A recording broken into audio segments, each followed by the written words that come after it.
How many times a week do you practice self-care habits?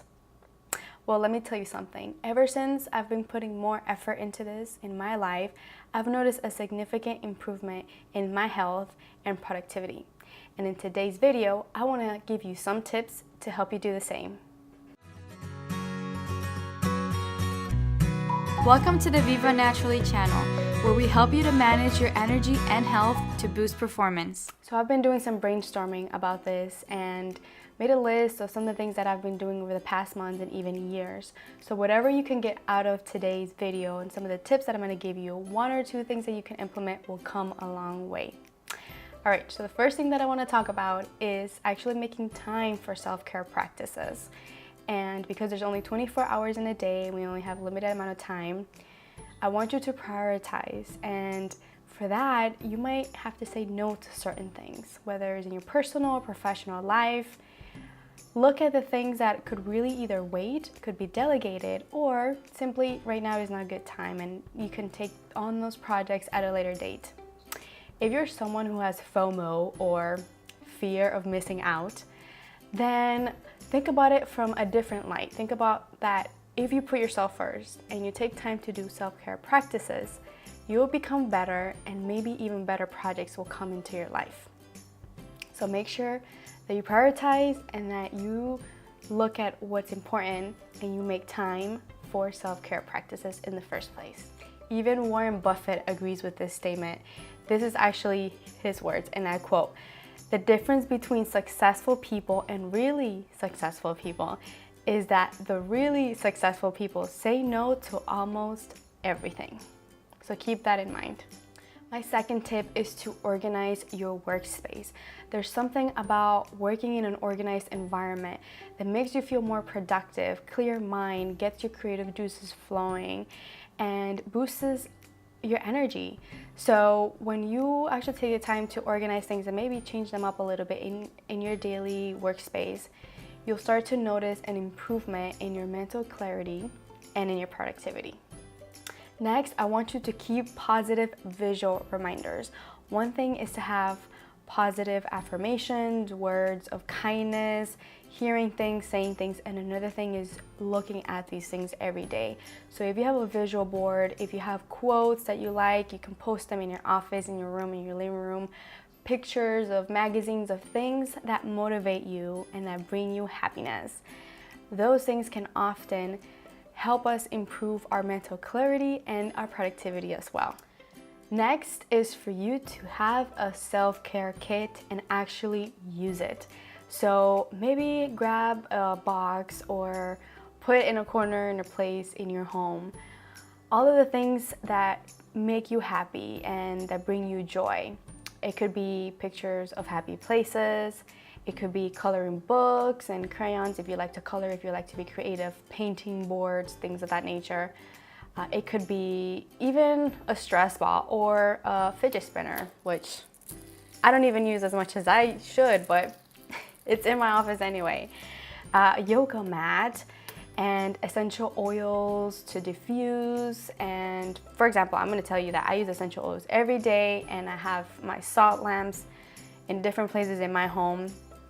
Here's one, and then here's an essential oil diffuser. So those are my two favorite things to use every day that remind me of peace and tranquility and happiness. So find yours, put them all in one place, and you know that when you feel stressed, anxious, you're having a hard day, you can go to that box or that place and make it your own.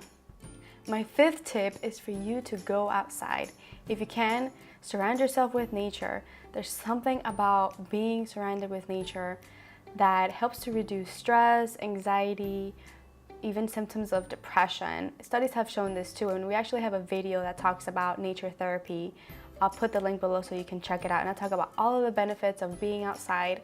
But if you're in the middle of the day, and if you're working or if you're having a stressful day, matter of fact, don't wait till you feel stressed. Do it before so that you can avoid having a really stressful and overwhelming day.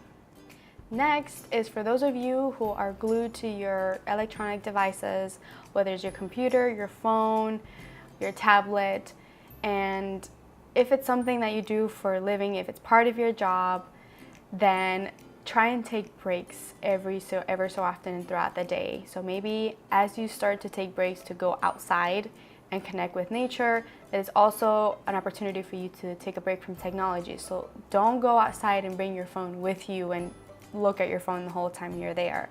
Enjoy the benefits of nature and disconnect from technology for those 5 or 10 minutes that you go outside. And then I like to have a little plug in this particular tip to say that social media also can be overwhelming and stressful at certain times and can reduce productivity, because sometimes we like to take breaks in the middle of the workday, and those breaks can consist of you going on social media, on Instagram, Facebook, Twitter, whatever you use. And those are not real mental breaks, because now you're still looking at other things and your brain and your eyes are not even getting rest. So I recommend that when you do step away from work to recharge, that includes technology and social media. Tip number 7 is to practice daily gratitude. Something I like to do as part of my morning routine is to say 3 things that I'm grateful for. Over time, you may find that some of those things can repeat, and that's fine. But what if you, for the next 30 days, challenge yourself to say one thing that you're grateful for every day? You can either say it out loud, or you can write it in your journal, or something really creative is that you grab a jar, whether it's a mason jar or a box or anything, and every day you write down in a piece of paper one thing you're grateful for and you throw it in that jar or in that box. Imagine if you do this once every day. At the end of the year, you have a box or a jar full of things that you're grateful for, and whenever you're feeling down, you can just go in there, grab something, and remember all the blessings that are in your life.